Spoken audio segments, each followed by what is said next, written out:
देखिए बिल्कुल जैसे प्लीज यार मैं आपके बीच में यहाँ पे उपस्थित हूँ।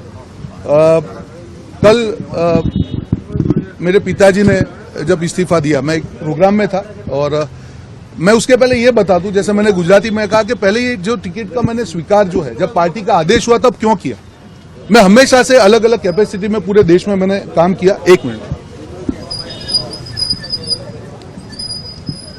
जब भी पार्टी ने जो भी जिम्मेदारी थी लास्ट 15 साल में उसका वहन किया, पर अब लग रहा था कि जब तक इलेक्टोरल पॉलिटिक्स नहीं करेंगे, आगे जो मुझे विजन मेरा दिख रहा था, मुझे लग रहा था कि अहमदाबाद में बहुत अच्छी तरीके से लड़ेंगे, पूरे मेरे जो एक्सपीरियंसेस हैं अभी तक के 15 साल के, उसको करेंगे, अच्छा चुनाव लड़ेंगे, कार्यकर्ताओं में जोश भरेंगे, एक मैसेज जाएगा, आने वाले कॉर्पोरेशन चुनाव होंगे, विधानसभा चुनाव होंगे, पार्टी का वर्कर जगेगा और आगे हमारी राजनीति अहमदाबाद से जुड़ी हुई है। सारे पद पे काम कर लिया राष्ट्रीय स्तर पे, आगे हर आदमी पॉलिटिक्स में यही चाहता है कि भाई चुनाव लड़ेंगे, आगे बढ़ेंगे। तो वही उद्देश्य से मैंने पार्टी ने जब आदेश किया, सहर्ष का स्वीकार किया, उसका प्लानिंग कर दिया। जिस दिन से मेरी टिकट का अनाउंस हुआ उससे पहले मेरे भाई है मेरे साथ में हर्ष कश्यप भाई, हम लोगों ने उसकी पहले तैयारी चालू कर दी, कैसे बूथ मैनेजमेंट का प्लानिंग करना, डोर टू डोर कैंपेन का। साथ ही मेरे यहाँ पे दिवेश भाई हैं, रजनी भाई हैं, सारी टीम करके आपको मतलब मेरे लिए ये डिसीजन कितना डिफिकल्ट है मैं जानता हूं। पूरे दिल से तय किया था कि इस चुनाव को लड़ना है और एक मुझे मालूम है ये इजी सीट नहीं है, मैं ओवर कॉन्फिडेंट नहीं था।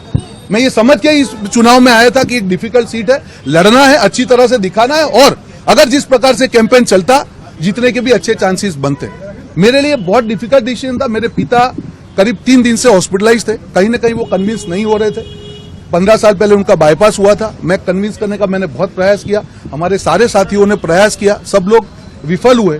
कल जब मैं एक मीटिंग में था, एकदम से मुझे शैलेश भाई का ही फोन आया कि भाई ये रेजिग्नेशन का, मेरे लिए बहुत सरप्राइजिंग था। मैं और हिम्मत भी वहां से निकले, उनके बाद उनके साथ फोन में बात की, मैंने बोला कि नहीं ये डिसीजन मेरा है पापा, ये मत करिए। मेरे साथ थोड़ा सा उनका झगड़ा हुआ और वो अनकॉन्शियस हो गए। मुझे मैसेज आया, मैं इमीडिएटली हॉस्पिटल भागा, आईसीयू में लेके हम लोग यहाँ पे आए, जाइडस में आए। तब भी इमरजेंसी रूम में वो कॉन्शियस अनकॉन्शियस हो रहे थे। उनकी एक ही कंडीशन थी, नहीं तुझे राइटिंग में आपको देना पड़ेगा, उसके बाद मैं आपसे बात करूंगा।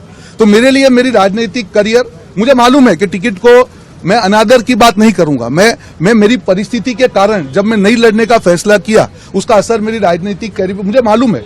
पर जब पिता के सामने आप देखते हो, उनको देखते हो कि वो अनकॉन्शियस, मुझे नहीं लगता है कि कोई भी प्रकार की लालच आपके पिता से ज्यादा हो सकती है। मेरा प्योरली व्यक्तिगत निर्णय है और मैंने इसीलिए मेरे उसमें भी कहा कि जो भी व्यक्ति को पार्टी टिकट देगी उसको तन मन धन से मैं पूरी तरह से उनका समर्थन करूंगा। तो ये प्योरली, इसमें कोई राजनीति को ना जोड़ा जाए, मेरा व्यक्तिगत डिसीजन है, परिवार को बचाने का डिसीजन है। अभी भी पिताजी हमारे आईसीयू में है, अभी उनका 25% ही पंपिंग, 25% हार्ट पंपिंग का है।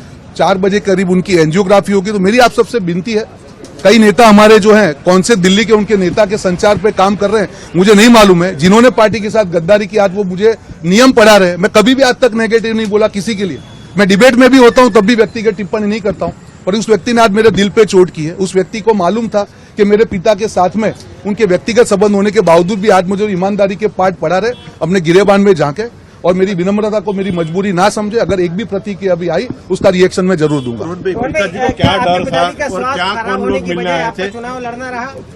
पिताजी को कोई डर नहीं था, उनकी एक एज थी, उनके एक्सपीरियंसेस थे पास्ट में, जो भी हो उनके राजनीतिक एक्सपीरियंस हो सकते हैं। उनको ये था, वो मुझे एक ही चीज बोलते थे कि रोहन, मैं मेरे साथ जो हुआ तेरे साथ हुआ नहीं देख सकता हूं। मैंने उनको 50 बार कहा कि परिस्थिति बदलती है पूरी तरह से। सब लोग, हर आदमी, वो शैलेश भाई हो, हिम्मत भाई हो, शक्ति भाई हो, विमल भाई हो, सब लोगों ने पूरा प्रयास किया। मुझे बहुत बड़ा आश्चर्य हुआ कि कैसे कल उनका, मैं कभी एक्सपेक्ट नहीं किया था कि वो रिजाइन करेंगे और उसके बाद में जो उनकी मैंने हालत देखी, 2 घंटे तक मैंने प्रयास किया समझाने का, मैं उसमें विफल हुआ और इसी कारण मुझे ये स्टेप लेना पड़ा। कांग्रेसना जे नेताओं भाजपा जोड़ा છે તેમણે કોંગ્રેસના हार के डर से मेरी जिंदगी में मैं नहीं डरा हूं। हार के डर से होता तो मैं टिकट ही क्यों लेता भाई साहब?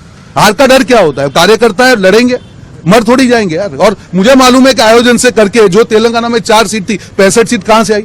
मैं वहां 3 महीने रहा हूं, मुझे मालूम है कैसे वोटर को जिस दिन लगेगा ईमानदारी से कोई इश्यू आपसे साथ जुड़ जाएगा, कोई हार का डर नहीं है। पूरी तरह से तैयारी से मैं लड़ रहा था और इस बार ऐसा चुनाव लड़ा जाता कि न भूतो न भविष्य थी। नमस्कार, मैं हूं मानक गुप्ता। अगर आपको हमारा ये वीडियो पसंद आया हो तो इसे लाइक और शेयर जरूर करें और हाँ, हमें सब्सक्राइब और फॉलो करना ना भूलें ताकि आप देश और दुनिया की कोई खबर मिस ना करें। तो जुड़े रहिए हमारे साथ और देखते रहिए न्यूज़ 24।